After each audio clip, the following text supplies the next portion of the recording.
Autre sujet d'actualité, le président du Togo, Faure Gnassingbé, a demandé à ses partisans de s'unir et de travailler en faveur de sa réélection.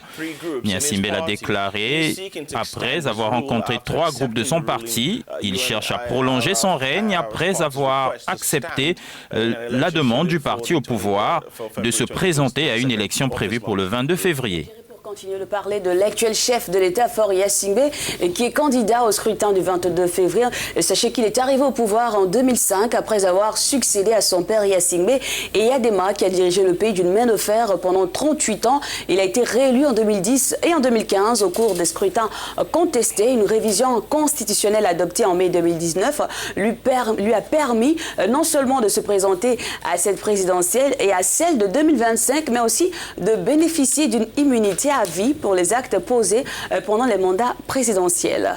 On the line with us now is our correspondent in Lomé. Maintenant à notre correspondant Augustin Lauro Bamidele depuis Lomé. Bonjour, Augustin. Bonjour. Bonjour. In this period of electoral campaigns, En cette période de campagne électorale, pourquoi la présidentielle du 22 février? Quel est le climat dans le pays? Tell us.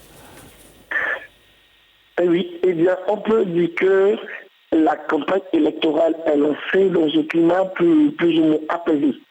Et il faut noter une forte mobilisation du côté du parti au pouvoir qui sillonne déjà les grandes villes du pays.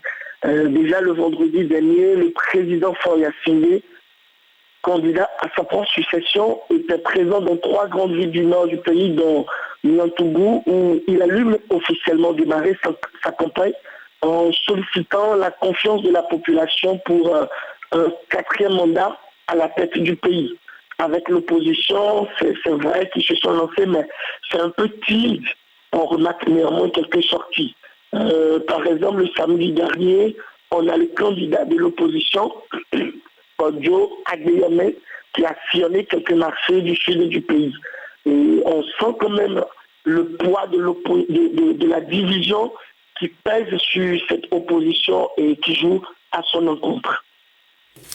Eh bien, Augustin, l'opposition, comme vous le dites, a choisi d'aller en rang dispersé à ce scrutin. Y a-t-il un candidat à même de défier le président sortant, Faure Gnassingbé?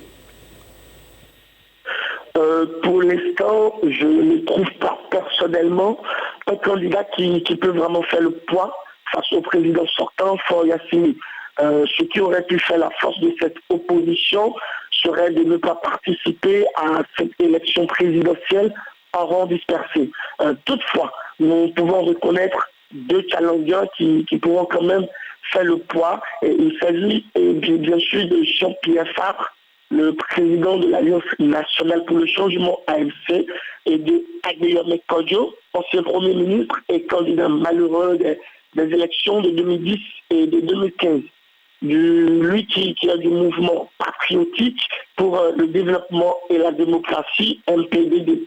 L'autre chose qu'il faudrait souligner, c'est que malgré le bilan économique du président Gnassingbé, au bout de ces 15 ans à la tête du pays, il est apprécié par certains Togolais.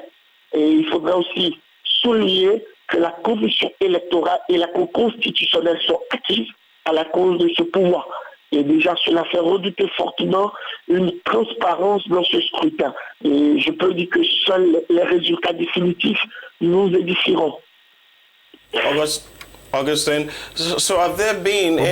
quelles dispositions ont été prises pour garantir la paix et la sécurité durant le processus?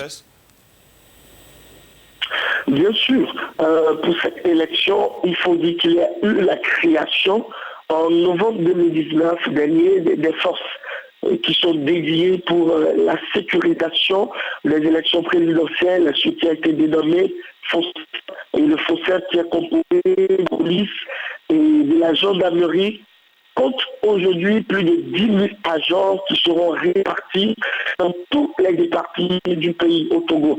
D'ailleurs, dès les premières heures du mois le 6 février dernier, les agents de la FOSSET ont commencé le travail. Il faut rappeler que c'est la CENI et le commandement opérationnel du ministère de la Sécurité et de la Protection civile qui suit cette force.